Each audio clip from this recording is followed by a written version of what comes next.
Le thème que nous allons traiter ce soir est un thème qui, je pense, vous intéresse tous, en tout cas la plupart, si ce n'est la... C'est le thème de l'autorité dans l'entreprise. Et pourquoi d'abord ce thème? Comment vous dire ça, c'est venu... Au fond, je me suis dit, il faut que je travaille un peu la question, parce que c'est venu d'une colère.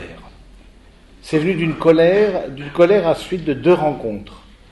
La première rencontre, ça a été avec une jeune fille que je connais depuis déjà une bonne dizaine d'années, que j'accompagne, une fille super, péchue, intelligente, vraiment avec la niaque, etc., etc.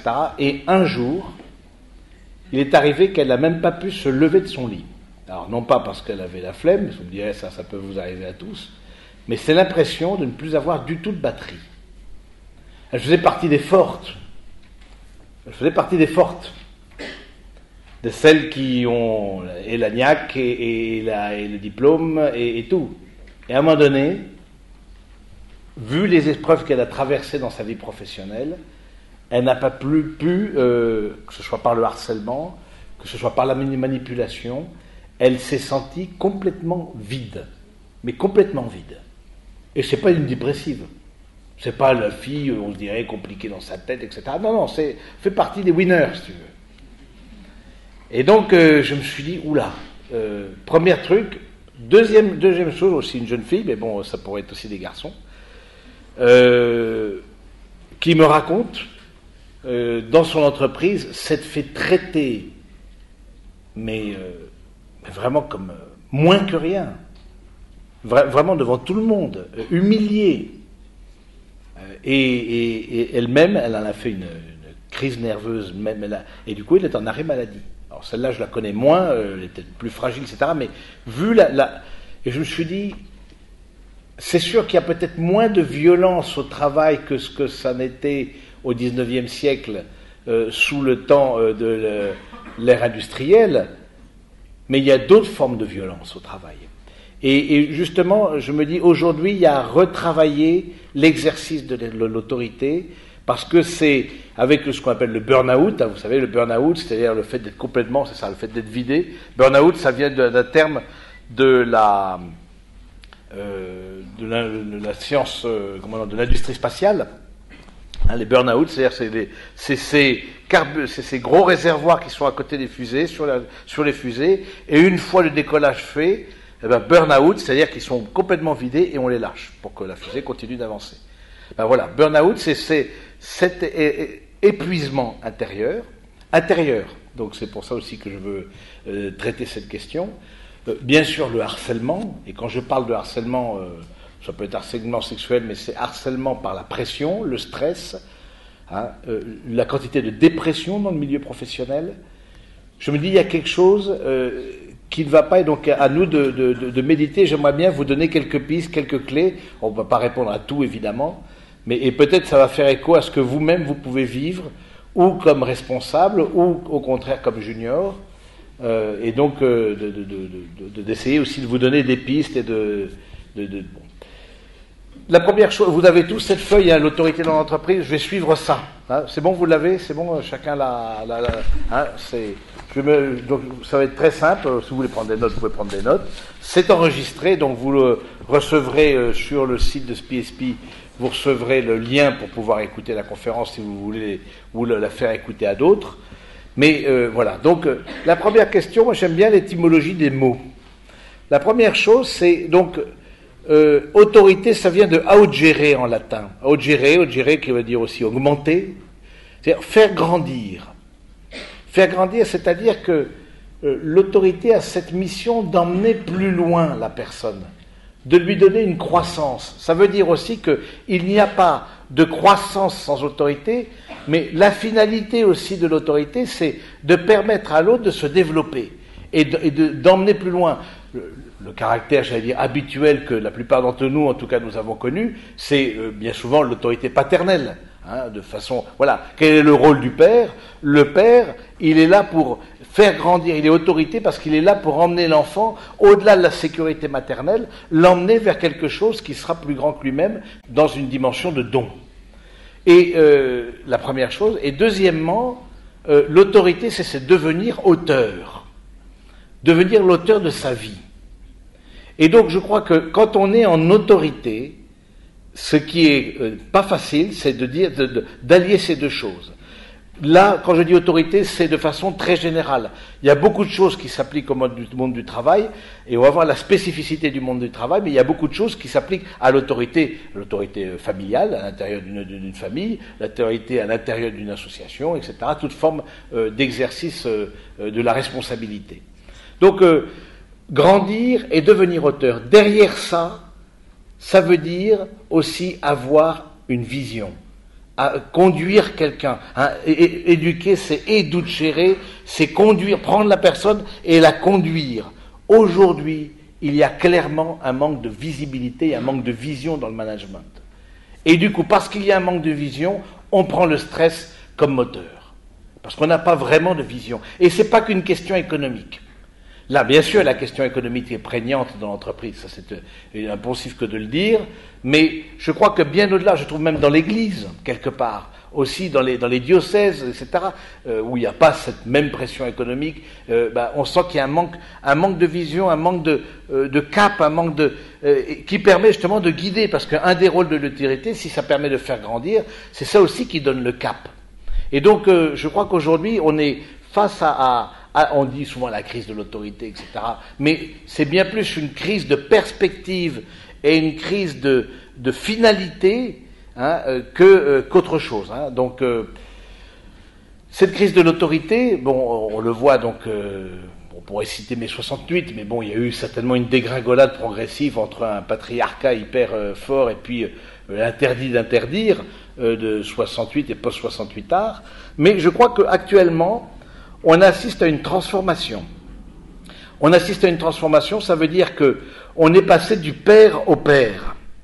Ça veut dire quoi? On est passé du père, P-E-R-E, c'est-à-dire la dimension transcendante, la dimension verticale, au père, P-A-I-R, c'est-à-dire à celui qui est mon semblable. L'autorité, elle est beaucoup dans le semblable aujourd'hui, et beaucoup moins dans le hiérarchique. C'est-à-dire qu'une difficulté, c'est ce n'est pas parce qu'on a le statut que l'on a l'autorité.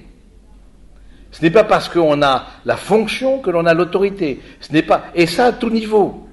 Il faut être aujourd'hui en capacité de pouvoir prouver quelque chose, de dire d'être légitime par rapport à ceux dont on a la charge et la responsabilité. Donc c'est intéressant de voir que de cette verticalité à cette horizontalité, on peut dire, on est passé, ce qui fait que quelque part c'est plus exigeant, c'est plus difficile. De même, on peut dire dans l'Église, c'est pas parce que quelqu'un a une soutane ou une robe de bure que voilà, ce qu'il dit c'est vrai. Non, on lui demande, ok, bon, on respecte votre consécration, mais en quoi vous êtes légitime? Et puis votre discours, il faut que ça se tienne, et puis il y a une exigence, etc. Donc on voit bien que, et je parle aussi de ça, parce que non seulement je parle comme consacré, mais je parle aussi comme employeur. Puisque la congrégation dans laquelle je suis, moi je suis l'économe général de la congrégation, donc c'est celui qui est en charge les finances de la communauté, et ces finances de la communauté, rassurez-vous, on ne passera pas la quête pour pouvoir, c'est pas des messages subliminaux qu'on vous envoie pour pouvoir ramasser des sous pour la communauté, mais ça veut dire aussi des salariés. Il y a quelques salariés, on a 6 salariés dans la communauté. Hein, pour la cuisine, pour notre librairie, pour l'aménage, etc., etc. Et donc c'est aussi comme alors vous imaginez, si déjà, comme un manager laïque, c'est compliqué d'être en relation avec un salarié, vous imaginez comme religieux, d'être soi-même comme en responsabilité avec des... et donc du coup ça demande aussi, je veux dire, les problèmes, quelque part, ils sont décuplés. Et donc, je crois que c'est intéressant de voir que cette difficulté justement, on est passé du père au père, c'est-à-dire on est passé de l'autorité verticale à l'autorité du semblable, et entre autres, on le voit très bien avec les réseaux sociaux. Qu'est-ce qui fait que, et SPNSP ne va pas cracher dans la soupe, puisque si vous êtes là, c'est aussi grâce à ces réseaux, mais on voit beaucoup plus un mode de fonctionnement du même, de celui du bouche à oreille numérique, qu'un mode de fonctionnement hiérarchique. et verticale. Donc je crois que c'est intéressant de dire ce qui fait que c'est plus difficile. Ce qui fait qu'il faut aussi, comme manager, comme responsable, avoir plus de billes, avoir non seulement le pouvoir, mais aussi l'autorité. C'est-à-dire, et c'est pas le sujet de notre enseignement ce soir, mais entre pouvoir et autorité, il y a quand même une différence. C'est que le pouvoir est dû à la fonction, alors que l'autorité, elle est due à la personne. Et on le voit bien aujourd'hui, il y a des personnes qui ont des fonctions, mais sans avoir l'autorité personnelle. Ils ont des fonctions parce qu'ils ont peut-être les diplômes, parce qu'ils ont peut-être les relations, ils ont que sais-je, mais on le voit bien au plan personnel, ça ne suit pas. Et cette difficulté que, ben voilà, on recrute des têtes, mais alors qu'on oublie aussi qu'il faut aussi recruter surtout des personnes. Et dans le recrutement, c'est un recrutement qui demande un discernement, c'est non seulement sur les titres universitaires et diplômes universitaires, mais aussi sur les qualités intérieures, et plus la responsabilité est importante, plus c'est la qualité de la personne qui prévaut et moins la qualité de la formation qui est en jeu. Donc je crois que c'est important de dire ça. Particularité, donc juste des dérives possibles.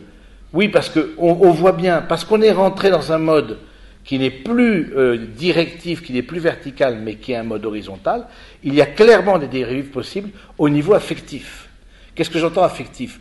Je ne parle pas du harcèlement sexuel, bon, qui peut arriver, mais qui reste, on l'espère, un point épisodique, bah, vous me direz, mais on est dans l'affect, c'est-à-dire qu'on veut quelque part diriger l'autre sans le dire, parce qu'il ne faut pas être trop autoritaire, mais du coup on se tutoie, du coup on partage des choses intimes, de sa vie intime, j'entends, hein, etc. Et on est dans le mode complètement émotionnel, des sentiments, pour pouvoir exercer sa propre autorité, sa fonction. Et ça je vous mets en garde, parce que on le voit bien avec ce passage du père au père, c'est aussi le royaume des manipulateurs. C'est-à-dire, c'est parce que le manipulateur, précisément, il travaille sur l'affect, il travaille sur le sentiment. Et comme vous êtes jeune, vous avez des cœurs généreux, etc., etc., bon, et puis vous débarquez, ou bon, certains ont un peu plus d'heures de vol dans le milieu des affaires, ou dans le milieu professionnel, mais pour un certain nombre d'entre vous, en tout cas, vous débarquez, prenez conscience que cette question de manipulation, cette question d'affectif, allez, on n'est pas trop copains. Oui, on n'est pas trop copains. Ça, pour être un manque de liberté de la personne, il n'y a pas mieux. Parce que pas trop copain, tu peux plus dire non. Hein, c'est comme le père copain. Hein, le père copain, le papa copain, non. T'es pas mon copain, t'es mon père.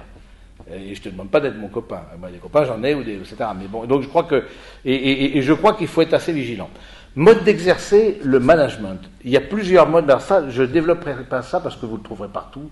Et ça, je veux dire, c'est pas. Il y a un mode directif, explicatif, délégatif, participatif. Ça veut dire quoi? Ça veut dire que on va du plus vertical au plus horizontal. Hein, on voit un mode directif, c'est vertical, autorité, le chef qui conduit son bateau, qui est à la tête de l'entreprise, par exemple, bon, et puis qui donne ses ordres et jusqu'au bout. Mais ensuite, le mode est ensuite d'explicatif et participatif. Ça veut dire que le dernier mode de fonctionner, c'est la décision de l'équipe, qui est aussi redoutable. Parce qu'on dit oui, c'est son petit dictateur, il joue à son dictateur du haut de son poste de PDG ou etc. Mais le rôle qui est beaucoup plus participatif et consensuel est aussi une manière redoutable, parce que c'est la décision de l'équipe. L'équipe a décidé d'eux. Il n'y a plus de visage. Alors ça, je vous laisse voir, vous le trouvez sur Internet, mais l'expliquer mieux que je ne pourrais le faire, du coup. Management par le stress ou par la confiance, c'est un peu le style de notre, et le cœur même de notre, qui va être développé après, mais on voit bien qu'il y a, on n'ose pas, on est dans une mentalité de plus en plus sécuritaire, et on n'ose pas la confiance. Et donc, du coup, parce qu'on n'ose pas la confiance, on pressionne. Et on pressionne parce qu'on veut avoir du résultat. Et c'est vrai que la particularité, quand même, je ne l'ai pas dit, de l'exercice de l'autorité dans l'entreprise, c'est ce mélange de pouvoir et d'argent. le pouvoir de la personne qui est en responsabilité est énorme sur vous. Je ne sais pas si vous vous rendez compte, et je trouve parfois, et ça on va le voir, excessif. Parce qu'au fond, c'est aussi votre vie, ou la vie de famille, qui dépend du travail.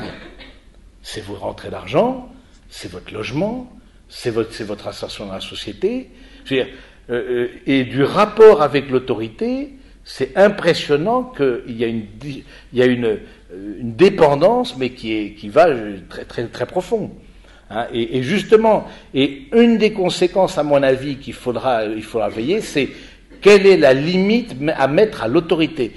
Il n'y a pas plus tard qu'une heure, j'étais avec une jeune fille de votre âge. Bon, elle débute, 24 ans, 25 ans, elle débute, elle a fait grande école, elle débute dans la vie professionnelle.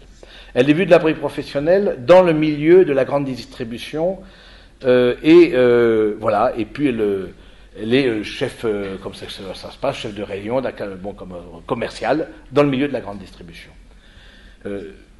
On lui a dit, elle est en charge de la zone des supermarchés, d'approvisionner, parce que c'est pas d'approvisionner les supermarchés dans le sud de Paris. On lui pose la question, tu habites où? Ah ben moi j'habite, sauf qu'elle habite chez ses parents. Bon, j'habite chez mes parents, dans le 8e, etc. Beaucoup de temps pour venir. Tu pourrais pas changer peut-être tu as pensé un peu à changer aussi, te rapprocher un peu plus du travail pour être plus disponible au fond. Et puis, heureusement, elle a dit, il y a mon copain qui est tout près. Ah bon, si, il y a ton copain, c'est bon. Mais il a fallu qu'elle trouve une justification pour dire son lieu de résidence. Non, et ça, c'est il y a une heure de ça. Et elle me disait une chose, comme c'est une entreprise qui fonctionne complètement, quand vous fonctionnez, vous êtes fournisseur de supermarché, forcément, vous n'approvisionnez pas les rayons pendant que les clients sont là. Ce qui fait que vous arrivez à 5 heures du matin, vous déposez la marchandise dans les rayons, et puis ensuite vous partez à 8-9 heures, quand les gens arrivent, vous faites 11 heures, vous revenez pour voir les clients vers 15 heures, etc., les acheteurs, bon. Mais donc, ce qui fait qu'on 5 heures du matin, 4h30, et puis elle termine vers 18 heures. Mais le lendemain, il faut se lever. Donc, et du coup, comme il fonctionne, il y a, pour ne pas le nommer, c'est Procter, qui est, voilà, il fonctionne par promo, donc il y a des jeunes, etc., il fonctionne par promo. Mais ce décalage de temps fait que cette jeune fille me dit, je ne peux pas avoir de vie sociale. Ce qui fait que la vie sociale se fait à l'intérieur de l'entreprise. Ce qui fait, elle m'a dit, mais j'ai carrément halluciné, ils ont des propositions duo à l'intérieur de l'entreprise. Le couple se forme dans l'entreprise. Parce que c'est vrai, écoute, si tu arrives, parce qu'elle me dit, moi, 9h, claque, mode marmotte, jusqu'à 3h30 du matin. C'est monastique. Même moi, je me couche plus tard. Donc, non, mais c'est ça. Et alors, du coup, forcément, si ton compagnon, ton mari, etc., lui, arrive à 8h, et que toi, tu pars, et toi, tu dis, maintenant, à 8h, à 9h, c'est pas possible, il faut que je sois dans parce que... Donc, ce qui fait que les couples se font à l'intérieur de l'entreprise. Et ils disent, on est vraiment grand et généreux, on vous propose une carrière à deux. Carrière duo. L'option duo, c'est-à-dire que vous prenez l'option duo, c'est-à-dire, voilà, vous voulez partir à l'étranger, votre compagne, votre compagnon, etc., bon, ça c'est parent 1, parent 2, bon, vous met, on va l'emmener, on se charge de tout. Je me dis, mais ça, moi je crois que c'est... Et ça, c'est beaucoup plus fréquent. Alors, les Américains sont peut-être assez connus pour ça, mais on voit bien que ça déteint beaucoup sur nos modes de fonctionner aussi partout. L'entreprise devient le tout de la vie, même de la vie matrimoniale. Et ce qui est au cœur de la vie affective, ça va être la relation. Ce qui fait que s'il y en a un, imaginons qui est vidé de l'entreprise ou veut changer, il change de partenaire. Il n'y a pas d'autre option. Mais vous voyez un peu la dérive, parce qu'il y a la question de l'argent, il y a la question du temps, et donc du coup, moi je crois que aujourd'hui, il faut être très attentif, que vous puissiez, on va le voir, aussi, et c'est pas facile comme jeune de dire non. Mais celui qui dit non, c'est celui qui dit je. Et qui se positionne les autres. Mais quand on est jeune, c'est compliqué. Et quand c'est la crise économique et qu'on te dit, écoutez monsieur, derrière vous, il y en a 15. Et c'est vrai. C'est pas facile. Ça n'a jamais été facile, même dans peut-être les 30 Glorieuses, etc. Peut-être dire non, ça n'a jamais été facile. Mais en même temps, et c'est un peu mon propos, je crois que c'est le challenge aussi pour vous, comme junior, parce que beaucoup d'entre vous sont juniors ou seniors, quelques-uns peut-être sont managers dans les lieux où vous êtes, mais c'est aussi important de savoir mettre la limite. Donc, mode d'exercer le management, par le stress ou la confiance, on voit bien qu'il y a les deux. Il y a le côté affectif, je te fais confiance, puis ensuite, clac, je te reprends, puis je te mets la pression. Ce qui crée une angoisse chez la personne, je ne sais pas si vous vous rendez compte de la violence que c'est. Peut-être que vous êtes habitué à fonctionner comme ça, mais c'est violent comme mode de fonctionnement. Donc là, je vais pas m'étendre là-dessus parce qu'on en reparlera. Je vais parler d'une question dont on parle assez peu. C'est la question du principe de subsidiarité dans l'entreprise et de façon générale dans la manière d'exercer la responsabilité. Qu'est-ce que c'est que ce principe de subsidiarité ? Est-ce que vous avez déjà entendu parler de ça ? Principe de subsidiarité, ça vous dit quelque chose ? Vaguement, un petit peu, bon, donc on en parle plutôt au plan européen. Hein, un des principes de l'Europe, c'est le principe de subsidiarité. C'est quoi ce principe ? Qui vient de la doctrine sociale de l'Église, c'est intéressant de le voir, c'est d'abord le pape Léon XIII, fin du XIXe, qui a parlé de ça, qui dit la chose suivante.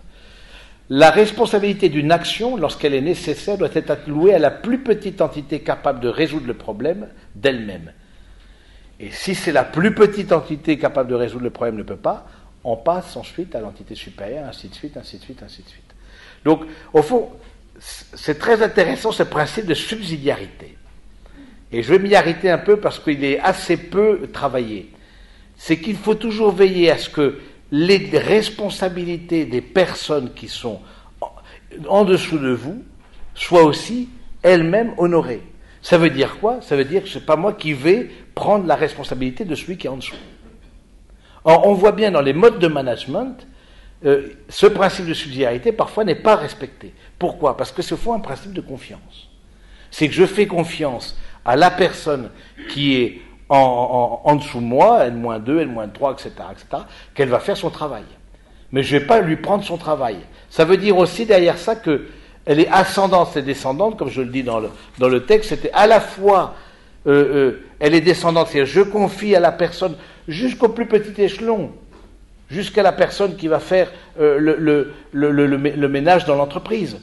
Mais on voit des managers qui sont, ils se sentent responsables de changer les papiers toilettes des WC. C'est aberrant, c'est aberrant. Mais vous voyez, il faut, parce qu'il y a le désir de tout contrôler. Ils se sentent eux-mêmes, tout doit dépendre d'eux. Or, le principe de subsidiarité est tout à fait à l'opposé de ça. Le principe de subsidiarité, c'est que la personne la plus petite accomplit sa tâche, ensuite on monte jusqu'aux autorités les plus importantes, etc. Et ensuite on redescend. C'est-à-dire que c'est aussi le principe de délégation. Et je crois que de ce côté-là aussi, comme on est dans un régime qui est un régime de manque de confiance et un régime d'angoisse, du coup, on veut aussi tout contrôler, et ce principe de subsidiarité n'est pas respecté. Ce qui fait quoi, concrètement ? C'est-à-dire que la personne qui pourrait donner quelque chose, on ne lui fait pas confiance. Et du coup, elle est là, parce que on ne peut pas tout faire, donc il faut bien qu'elle remplisse des papiers, mais on sait très bien quand l'autre fait confiance ou pas. On le sait très bien. Et donc, on passe par derrière. On va avoir dans son, je sais pas quoi, si vous vous rendez compte du temps, si vous êtes dans les cabinets, il y a time, il faut gardien du temps, du coup, il y a tant de personnes, un quart d'heure avec tel client, un quart d'heure avec tel, etc. On va repasser. On ne fait pas confiance à la personne. Une chose, c'est confiance et responsabilité. Mais dans l'exercice même de sa mission, de lui laisser sa capacité d'exercer sa fonction. Et je crois que de ce côté-là, il y a quelque chose à travailler. Et donc, au fond, le principe de subsidiarité, tant ascendante que descendante, c'est à la fois l'installation de la confiance, le respect du travail de chacun, en particulier du plus faible, en particulier de la personne peut-être qui compte le moins dans l'entreprise. Mais on le sait bien, c'est si un rouage dans l'entreprise et n'est pas, s'il n'est pas à sa place, on voit bien que ça retentit sur les autres. Hein. Et puis, c'est la solidarité entre les niveaux de décision. Et là, j'insiste.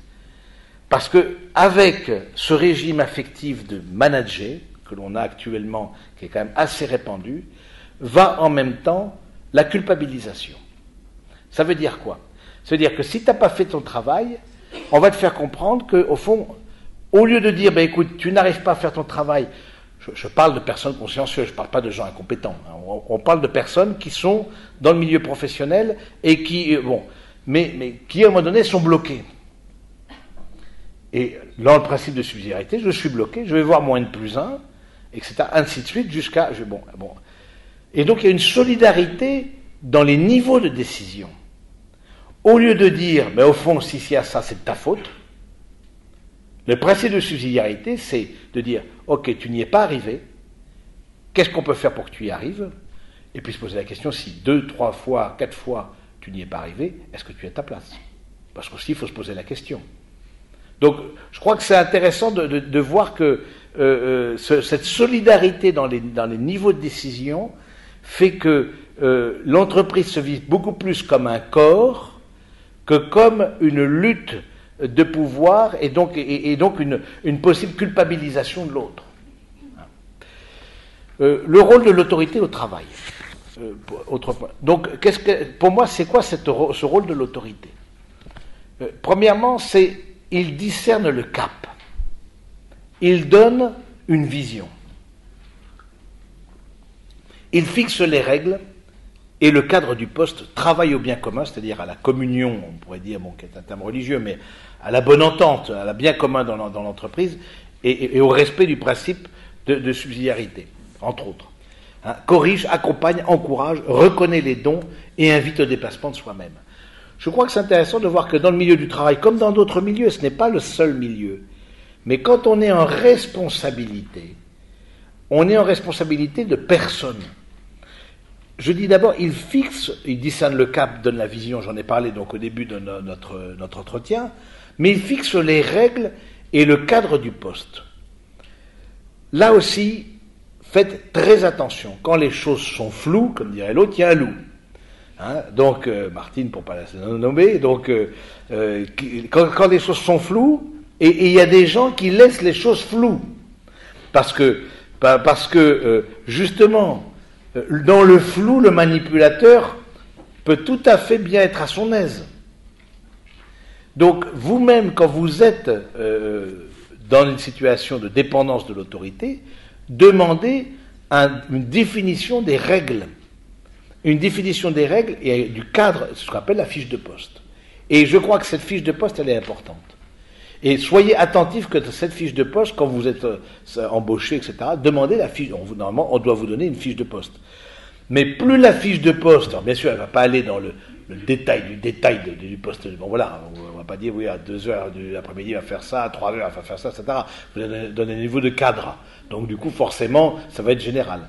Mais en tout cas, si l'organigramme n'est pas clair, et si vous voyez bien que à l'intérieur de l'autorité, eh bien, vous ne savez pas vraiment à qui répondre, et qui est votre responsable, vous pensez que c'est le N+1. Mais au fond, le N+1, semble-t-il, est incompétent. Et donc il y a le N+2 qui arrive, et qui arrive vers vous, et qui vous donne des ordres. Mais le N+1 aussi vous donne des ordres. Imaginons que vous soyez le N. Donc vous dites, voilà, j'arrive partout. La clarté. Je crois qu'un des rôles, quand on est en responsabilité dans l'entreprise, c'est mettre une clarté. Et la clarté, elle est efficace et elle est rentable. Prenez conscience, parce qu'on dit, oui, moi je suis très attentif de ne pas être dans des vœux pieux, si vous voulez, malgré mon habit religieux, dans le sens où, parfois je trouve, dans le discours social de l'Église, bon, il faut être gentil, grosso modo, mais parfois il faudrait un peu plus être convaincant de dire que ça marche. C'est quelque chose qui marche, qui fait de l'argent. Et c'est très clair que les tensions, les conflits à l'intérieur de l'entreprise, dus au manque de clarté, sont non seulement chronophages, mais en même temps, en termes d'argent, c'est clair qu'il y a une énergie qui est dépensée là, qui ne peut pas être dépensée dans le travail auprès du client ou dans la recherche de nouveaux clients, etc. Donc je crois que c'est important de dire, voilà, de se fixer et d'avoir quelque chose de clair en face de vous. L'autorité, elle corrige, accompagne, encourage. Elle accompagne. Aujourd'hui, encore une fois, les gens sont très seuls dans leur poste. Alors oui, il y a l'entretien annuel d'évaluation. Je ne sais pas vous comme vous le vivez. Quand il existe, normalement c'est légal. Mais vous voyez bien, comme il y a des peurs aujourd'hui de se retrouver face à face dans un bureau et de parler comment ça va en termes de relations. Il n'y a pas très longtemps non plus, quelqu'un me disait, voilà, c'était ce week-end, genre, voilà, on parlait de la question du travail, etc. Et puis, elle recevait l'augmentation, elle reçoit une augmentation, c'est plutôt sympa, mais en même temps qu'elle reçoit une augmentation, donc, sans explication, un mail, tu es augmenté de tant de %. Mais je te trouve complètement à côté de tes pompes. En même temps qu'elle te disait, tu es augmenté de tant de %, en ce moment, tu es complètement à côté de tes pompes. Sans aucun contact direct. Et la fille, elle me disait, mais son augmentation, mais j'ai envie de faire bouffe là ton augmentation. Bon, ben, comme il faut payer les factures, elle a accepté. Mais vous voyez, il y a aussi de la colère. C'est pas une manière de faire. C'est clairement pas une manière de faire. Et je crois que il y a des choses que vous n'avez, qu'il ne faut pas tolérer. Et c'est pas parce que c'est la crise, c'est pas parce que c'est difficile d'avoir un job, c'est pas parce que vous démarrez ou vous êtes dans vos premières années de vie professionnelle qu'il faut accepter tout.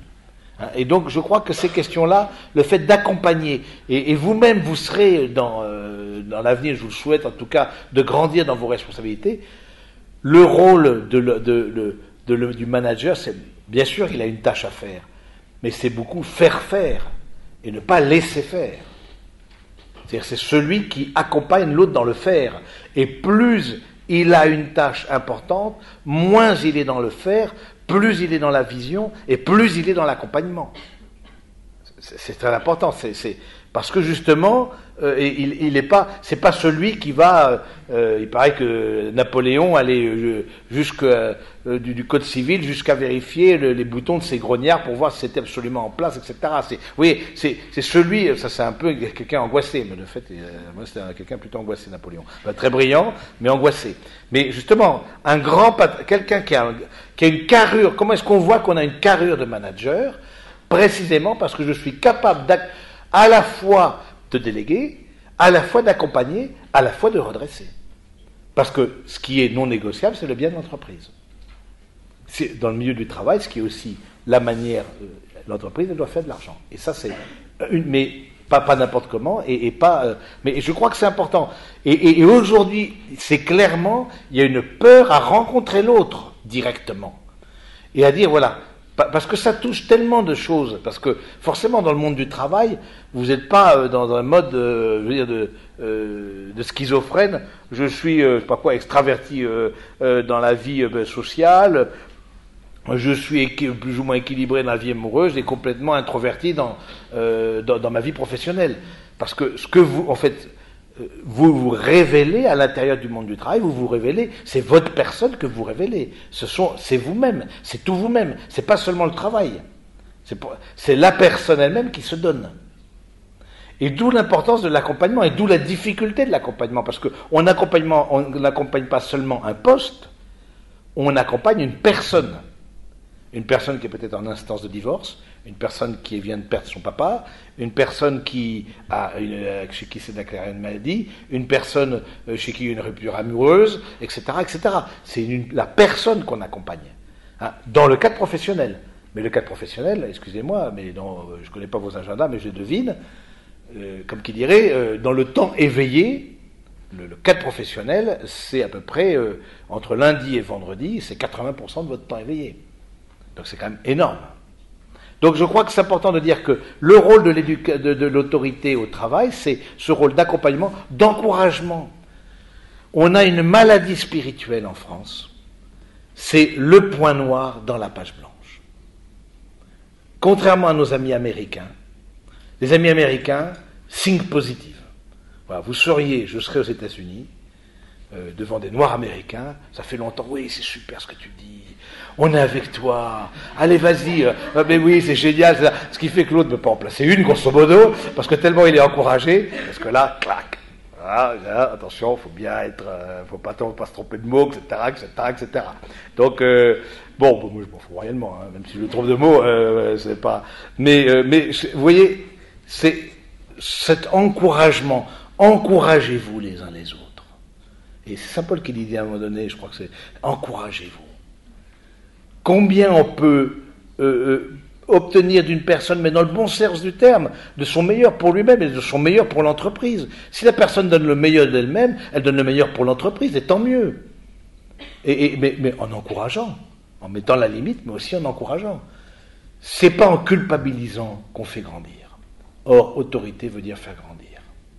Et donc, du coup, je crois que je vous invite vous-même à relire et aussi, on va le voir, à relire au fond la manière dont vous êtes managé, ou si vous êtes vous-même manager, comment est-ce que ça se passe, hein, et reconnaître les dons, ça vient pareil. Invite au dépassement invite au dépassement de soi-même. Qu'est-ce qui fait qu'on a c'est qu'il y a de l'enthousiasme. C'est qu'on nous propose quelque chose d'enthousiasmant. Alors, bien sûr qu'au début, il faut manger son pain noir, dans toute profession. Moi, j'ai travaillé chez Arthur Andersen, dans les cabinets d'audit, après 5 ans d'études supérieures, je prenais les factures, hop, je vérifiais, là, clac, je tic marque, mémo, etc. Je me dis, parfois je me dis, mais j'ai fait 5 ans pour ça, je dis, arrêtez tout, quoi. Mais voilà, bien sûr qu'au début. Mais un manager va découvrir, même dans cette tâche modeste, va pouvoir découvrir la personne qui a déjà un potentiel. Hein, et donc, du coup, je crois que c'est important de pouvoir être attentif aussi à ça et d'encourager, d'encourager au dépassement de soi-même. Hein, le rôle de l'autorité au travail, c'est sécurise, remet devant la finalité, endosse l'échec, laisse la place à l'erreur. Ça, je crois que un grand patron, c'est celui qui dit, c'est peut-être le N-2, N-3, N-10 qui a fait l'erreur, mais c'est moi qui ai fait l'erreur. L'erreur, s'il y a quelqu'un à poursuivre, c'est moi. C'est pas le stagiaire qui vient de rentrer. Parce que c'est le stagiaire qui vient de rentrer, ou le jeune pont qui vient de rentrer, par définition, il est jeune, donc voilà. Donc, je crois que ça aussi, le rôle et ça, on voit bien. Personne ne veut payer. Quand j'entends payer, c'est pas seulement au plan monétaire, c'est la loi de l'ouverture de parapluie maximale. Partout.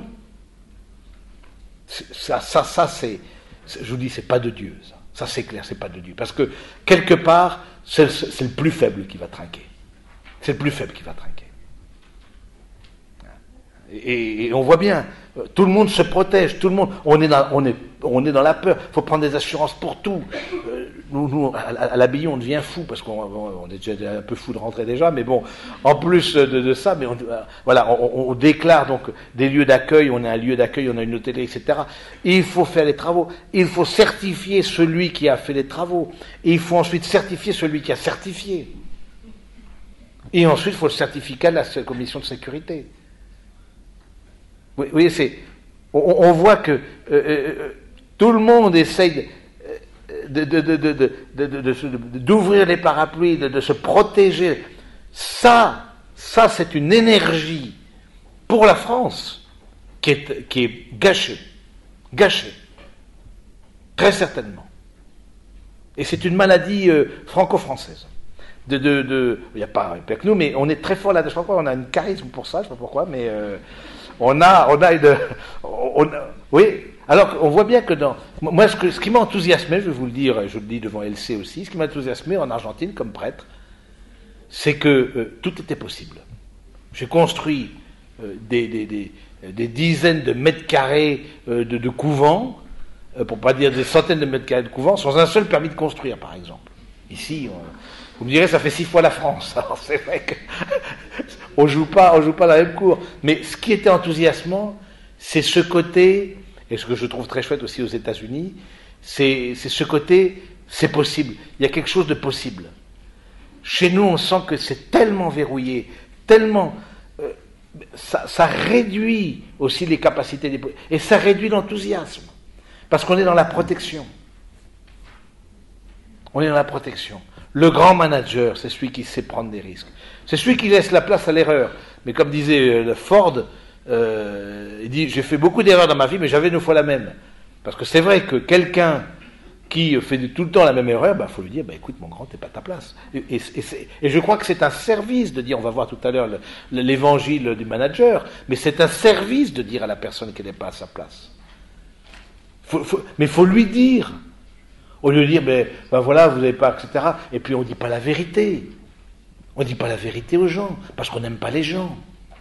On se moque d'eux. Et on les renvoie, on leur dit, oui, mais bon, voilà, l'entreprise. Mais pourquoi on m'a renvoyé moi et pas l'autre? Parce qu'il y a bien une raison. Alors, c'est que, dites-moi, est-ce que je suis pas... Ah non, c'est pas ça.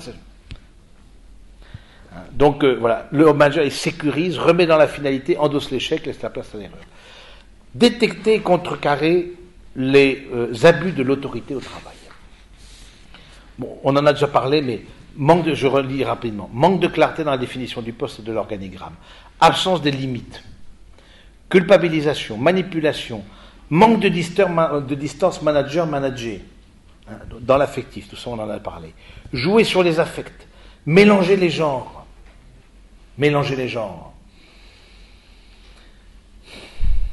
On mélange le genre affectif, on mélange le genre, voire spirituel. Est-ce que c'est mieux d'avoir un patron catho? J'en sais rien. C'est moyen d'avoir un patron compétent. Chez les cathos, c'est un plus, mais c'est pas ce qu'on lui demande. Non mais, je veux dire, on va pas être contre, mais vous comprenez, c'est ce qu'on lui demande, c'est quand je vais voir mon dentiste, je lui demande pas son certificat de baptême. Je lui demande quand c'est comme ça avec la roulette, etc. Je lui demande voilà qu'il se trompe pas dedans, quoi. Donc du coup, voilà, c'est mélange des genres. Faut faire attention parce que justement, comme on ne sait plus comment asseoir son autorité, du coup on utilise d'autres genres. On passe par, je parlais de l'affectif, mais ça peut aussi être le genre spirituel.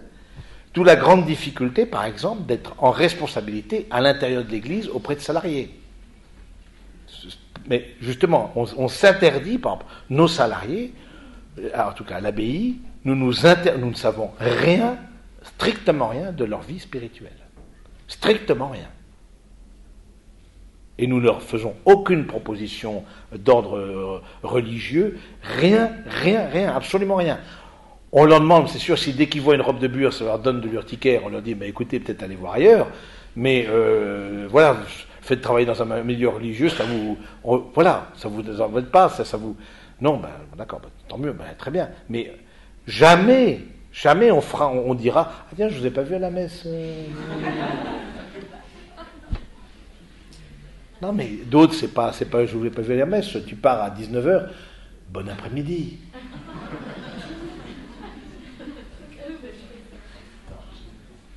Bon après-midi. Alors, tu vois, clac, l'autre, tu te dis, merde, ça fait 10 heures que je suis ici, quoi, c'est pas bon après-midi, je veux dire, l'après-midi, elle est finie, là, donc, faut pas se laisser faire. Donc, du coup, vous voyez, je crois que c'est donc voilà.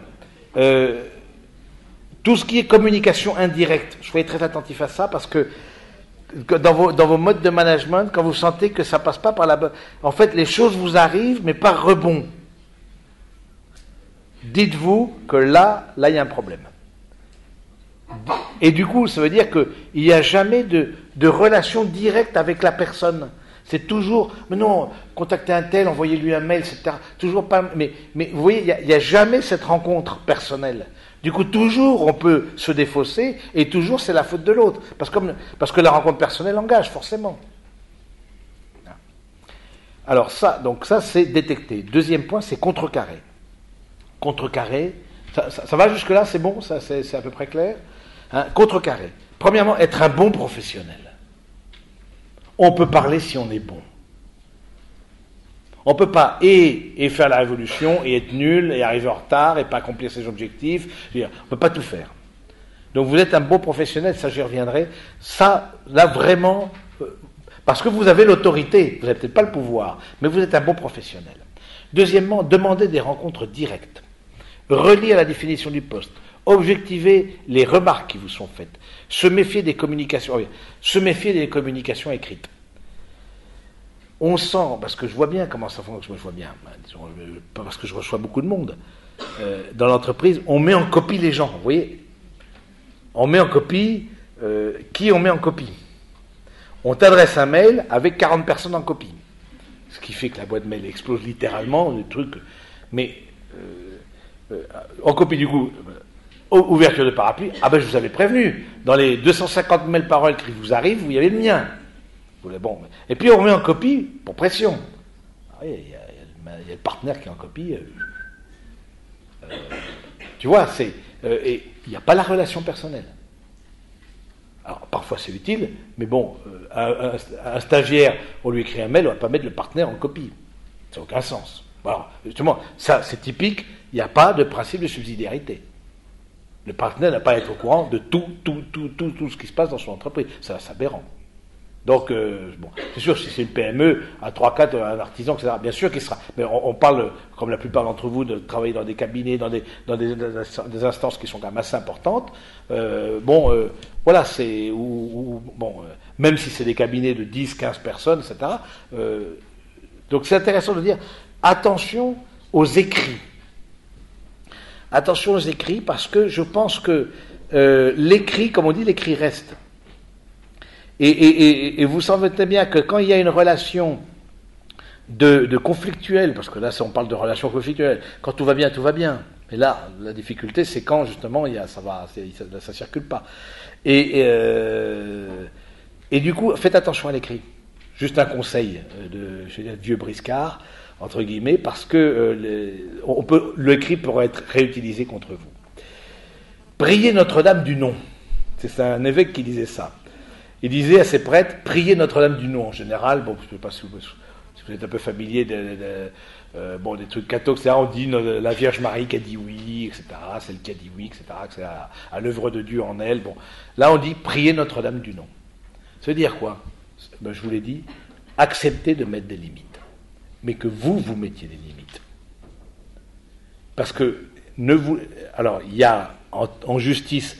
Il y a quelque chose à donner à l'entreprise, parce que vous avez un salaire de cadre, pour la grande majorité d'entre vous, hein, mais en même temps, l'entreprise n'est pas le tout. Il y a des entreprises, ça ne les dérangerait pas que vous occupiez un lit de camp dans le bureau. On vous aménage avec une salle de bain, ça ne les embêterait, mais absolument pas. On se charge de tout. Big Brother is watching you. Tu vois, et donc je crois que c'est très important que vous mettiez les limites. Et vous n'ayez pas peur de mettre les limites si vous êtes un bon professionnel. Parce que, voilà, donc je crois que c'est renoncer à plaire. Ce qui est difficile quand on débute dans la vie professionnelle, c'est qu'on veut plaire. Et donc, forcément, parce qu'on veut plaire, on débute, etc., puis on veut particulièrement dans la période d'essai, j'allais dire, on veut plus que plaire, donc voilà, on veut carrément séduire. Mais à un moment donné, c'est une étape normale, mais à un moment donné, il faut renoncer à plaire. Parce que bien des choses, les personnes ont sur vous une emprise parce que vous voulez plaire. Mais si l'autre ressent que à la fois vous faites votre travail, à la fois que vous n'êtes pas dans cette recherche totale permanente de reconnaissance. Il y a des gens qui sont dans telle soif de reconnaissance qu'ils sont prêts à faire tout, hein, voilà, parce qu'ils veulent être reconnus. Et puis la peur de mal faire. C'est vrai que quand on débute dans la vie professionnelle, on a peur de mal faire, etc. Encore une fois, cette jeune femme là qui travaille chez Procter, elle me dit à 3h30, mon manager m'envoie un texto du matin. J'entends. Alors qu'est-ce que je fais? Alors j'avais pas mis en mode avion. J'avais pas mis en mode avion, donc du coup, voilà, j'ai vu, c'est bon. Mais derrière ça, c'est mettre des limites. Vous n'avez pas, et à certains, c'est un seul téléphone professionnel et personnel. Mais c'est l'esclavage doré. Mais ça, c'est de l'esclavage doré. Séparez les genres. Vous avez votre vie personnelle, vous avez votre vie professionnelle. Bon, patron, pas copain, on en a vu. Hein, observez le rôle. Quand vous débarquez dans une entreprise, observez beaucoup. Observez comment ça fonctionne. Alors que beaucoup sont au contraire un peu dans la fusion, etc. Soyez plus dans le recul, en tout cas dans les débuts, et de voir. Le rôle de l'argent. On ne peut pas parler d'entreprise sans argent, c'est évident. Mais bien des tensions, il faut toujours se demander, au fond, qu'est-ce qui, derrière, met la pression. Et ça peut être, parce que c'est comme l'histoire de ce pauvre chat qui reçoit un coup de pied et ça se termine par la mort d'une souris. C'est-à-dire que, qu'est-ce qui, au départ, la pression, elle vient d'en dessus. C'est clac, clac, clac, c'est l'effet de domino. Et est-ce que c'est cette recherche effrénée d'argent qui fait qu'on demande aux partenaires ou aux managers mais vous voyez bien, c'est le rapport à l'autorité dans l'entreprise ne va pas sans le rapport à l'argent. Et alors, peut-être on parlera de la question du rapport à l'argent, mais il est clair qu'il y a des demandes de rentabilité qui ne sont pas juste, qui ne sont pas humaines. Qu'on soit rentable, on est d'accord, mais la pression est telle que ensuite on arrive à des gens complètement vidés. Hein. Ensuite, progressivité dans la confiance dans l'autre. Oui, moi je crois que c'est une bonne confiance en soi. Bonne confiance en soi. Je pense que ça c'est important. Ayez une confiance en vous, hein, de ce que vous pouvez valoir. Hein, les limites, on a parlé. Marquer à l'autorité les limites, dire les choses, ne pas se laisser humilier, mais prévoir un plan B. C'est ce que je veux dire, parce que si vous dites à votre manager, tac, tac, tac, tac, écoute, il y a ça qui ne va pas, il est probable que, en tout cas, ça peut arriver, soit il appréciera, soit il vous demandera d'aller ailleurs. Donc prévoir un plan B. Et fuir l'autorité qui détruit. Je vais terminer, si je peux, encore, normalement je vais m'arrêter à 40.